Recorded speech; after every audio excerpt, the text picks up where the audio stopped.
È difficile anche fare delle previsioni per quanto riguarda l'impatto che poi avrà questo conflitto a livello sui costi energetici, perché vediamo le borse mondiali, come dire, stanno vivendo un momento di tensione molto molto forte. Sono queste le parole dell'assessore regionale al turismo Sergio Emidio Bini, che apre così l'analisi sull'economia del terziario in Friuli Venezia Giulia, evidenziando come le forti tensioni sulle borse mondiali stiano condizionando i costi energetici, ribadendo l'importanza del monitoraggio quotidiano. Ci sono degli osservatori dalla regione, l'associazione di categorie che sono particolarmente attenti e vedremo cammin facendo giorno dopo giorno cosa accadrà e cosa dovremo anche noi fare al fine di.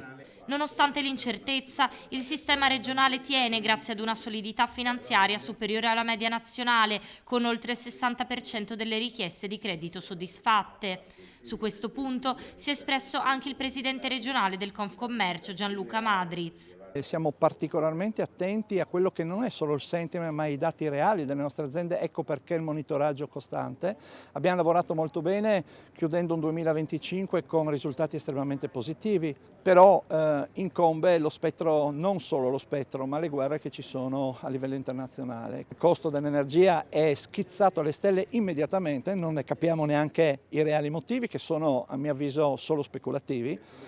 Non ci fermiamo, siamo attenti, facciamo il nostro mestiere guardando al futuro, quindi guardando i giovani. Per reagire a questo scenario, l'attenzione si sposta sulle nuove generazioni attraverso un'indagine mirata. Il questionario presentato nelle scorse ore punta proprio a incentivare l'ingresso dei ragazzi nel settore, trasformando la solidità economica della regione in un'opportunità di carriera concreta per guardare oltre la crisi. E vediamo che più del 30% di loro sono soddisfatti quindi di questo inserimento in questo mondo lavorativo, un ulteriore 36% frequenta questo mondo pur non avendo un attaccamento importante, il restante 30% non vede un futuro all'interno delle nostre aziende. Quindi questo è uno dei motivi che ci costringe a capire dove ci sono eventuali lacune, ma soprattutto a lavorare per formarli per un futuro all'interno delle nostre attività.